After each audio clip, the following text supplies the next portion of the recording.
welcome its carnage. You know, I don't normally get into showing the box, but I'm so excited for this one. It's number 159, Richard Crystal Ball King.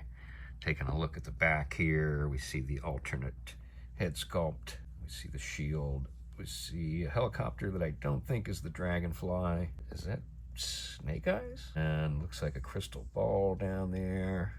A city scene. Looks like some tattoos that I didn't know about. Let's go ahead and, well, there's some artwork. Ooh, look at that. I'm glad we didn't skip that. Man, that is freaking cool, man. I've been excited about this one for a long time. So let's get right. Here he is, out of the box and in person. It's Crystal Ball. Probably one of the most unpopular in the Real American Hero series. Crystal Ball was probably one of the last figures to hang on those pegs at a discount price once the series had wound down.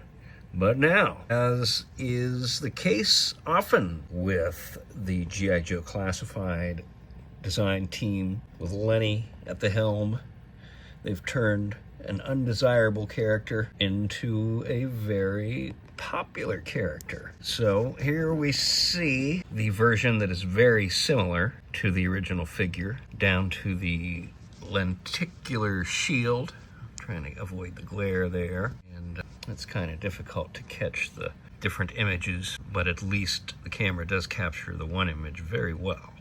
I think that'll photograph very well. And as you can see there, he has an extra hand, and I've got the extra hand on here, and it's sort of in a, what would you call it? Sort of a wave, maybe a bit of a gesture, obviously. It could be a lot of gestures. It could be like a dismissive gesture. It could be a point. So I like it. I'm certainly glad that we have any extra hands in any set. He's got two necklaces. Those both come off. They're not attached. They're individual necklaces. And it looks like some sort of a gem and then a coin on the other one. He also has a tattoo there on his chest. And it looks like makeup or maybe even tattoo on his face and a nice little pencil stripe mustache. He's got a leather coat with a fur collar. It goes all the way down to his knees, a little bit past his knees, and it's frayed down there at the bottom. And he does have a pistol in the holster there. And I don't believe that coat comes off easily. It probably does come off. I don't think I'm gonna even attempt anything like that with this coat. And when you get down to the legs and to the boots and the legs, we do see here that he is a Techno Viper as far as the buck that was used, and you can really see it in those boots there, but they work really well. I think the pants work really well. Obviously the diaper piece there is unique, and I am not sure if the chest piece is reuse. I believe that the shield pieces, the pauldron piece there, is molded onto his arm. So I'm thinking that combined with the piece on his forearm there, the gauntlet, that we probably have new tooling for the chest and the arms, obviously the head. And I think it's another really well done head sculpt. As I've pointed out in the past, the expression changes quite a bit depending on the angle of the camera, and the lighting can also be used to, in essence, change his expression. He obviously has a bit of a, I feel like it's kind of a Vincent Price look, really. There's so much throwback to horror films, from going all the way back to the 30s, maybe even further back, that I think photographers are really going to have a ball with this guy. So speaking of having a ball, let's talk about his accessories, because those are going to be really popular with the photographers. We have an alternate head sculpt, a nightmare head sculpt. You know, this guy gets into your mind. He finds your fears. You see what he wants you to see. Similarly, We have a green flaming sword. We have a crystal ball. Now, the ball itself is clear. There's a skull inside it, and then there are tentacles around it. And then we have a serpent insert for the lenticular shield.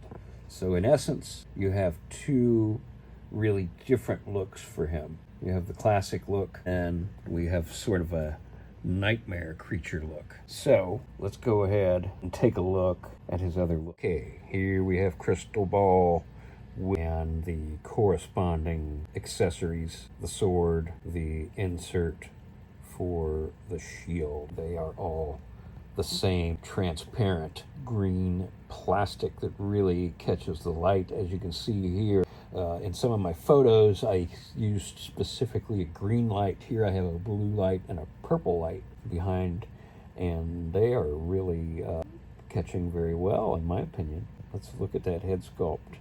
So I really haven't had much experience with any of these clear pieces, any of these clear effects pieces. So this is all pretty new for me. I'm going to include some of my photography here with this particular figure and some flame pieces that I've been saving and haven't really used that much. It's time to start using them.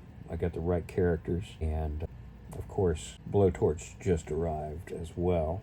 And also, as I mentioned, made out of the same green plastic and clear plastic is the crystal ball. There's not really a way for him to hold it, so it's more of an accessory to put on a tabletop or something like that. So while we have him here, let's go ahead and take a look at the back of his coat. They did a great job with it, and even included a spot for a peg. So you can certainly see the back of those horns there, how twisted and gnarly looking they are. And then there's two pieces that sort of come down there over his collar there. I don't know exactly what you would call those. But as always, great texturing on the leather there, and the molded fur all the way down to just a stellar figure.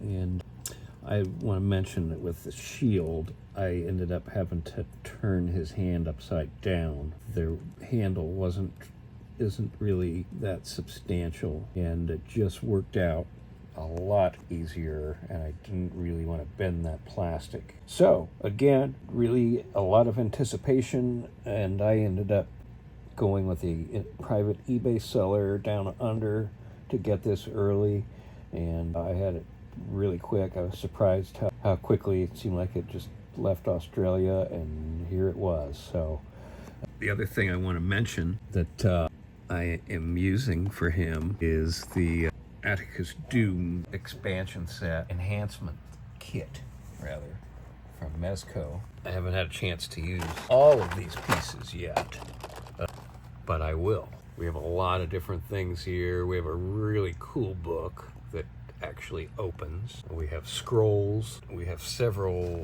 different green effects. Maybe a couple pieces that are only going to work with Atticus, but I think many of these pieces will work with Crystal Ball. Well, I'm really excited to have this guy finally. Excited to share some photography with you. So let's go ahead and get to it. You already know that this is a 10 of 10 figure for me. Really not much to complain about with this guy at all. Just all G.I. Joe goodness, G.I. Joe classified goodness. Thanks for watching. We'll see you.